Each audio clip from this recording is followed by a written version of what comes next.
Ladies and gentlemen, it's my great pleasure for being able to speak to you today at this 5th International Wind Energy Summit. I cannot be with you in person, which I would really prefer to be, but with this virtual mode it's still possible to talk to you and give you some updates on the global wind power situation. Let me share some slides with you and some latest figures of where wind power stands today. You all know that wind power is a tremendous success story.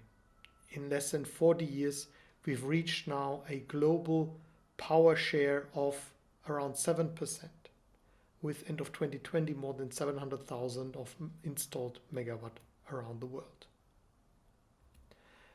When we look at the market, the overall installed capacity, and I'm presenting you here preliminary figures, including some estimations for the year 2021. We expect that the total installed capacity has reached by end of 2021 over 830,000 megawatt.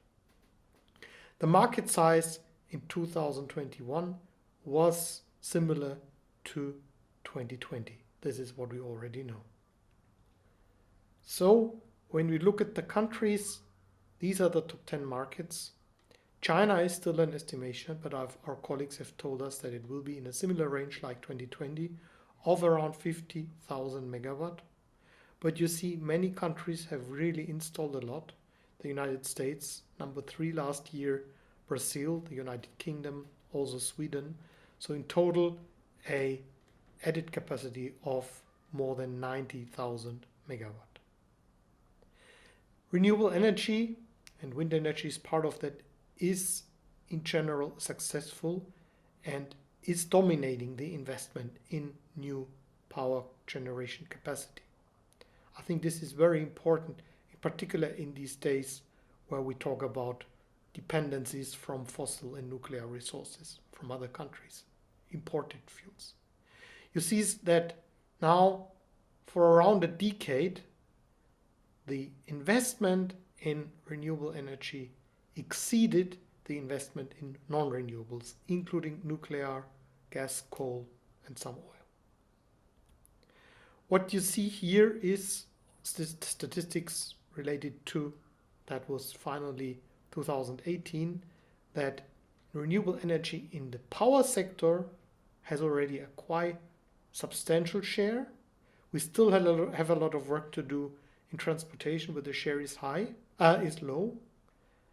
But at the same time, of course, we see that it is very clear that transportation will largely be converted to electricity, so power will be much bigger in the future. Heating and cooling will also be electrified in the future. In all these sectors, wind power has to play a role. So we see that the long-term role of wind power will be 40 to 50% of the global power supply, again based on the assumption that the power supply or the power demand will increase substantially because more and more sectors will be electrified. That includes, as I said, transportation sector and also heating cooling sector. Let me now give you a brief overview of what WWEA has been doing in Pakistan, and I'm proud to say that we've been working in Pakistan for many years now, more than a decade. My first visit to Pakistan was in 2004, and we've been working with researchers on site in Pakistan. Now we've done many studies working on the legislative frameworks, analyzing the legislative frameworks and the needs of the industry. We've organized many events, amongst them 2 very big events. Many of you may have joined them in Islamabad as well as in Karachi. We've done several projects, including studies, and the first one starting in 2015, mapping the growth of Pakistan's wind energy market, where we for the first time did a comprehensive analysis of what are the barriers that keeps the market back. And I'm very pleased to see that there is now a substantial growth. We have now recently worked a lot with the government of Sindh, and it's my great pleasure that I am now in a panel together with high-level representatives of Sindh province. We're very happy that we can contribute to the growth of wind power in Sindh province. We've done, as I said, different papers, various policy papers, and now of course we see on the one hand the progress of the wind power market in Pakistan. We also see of course some points which need to be addressed.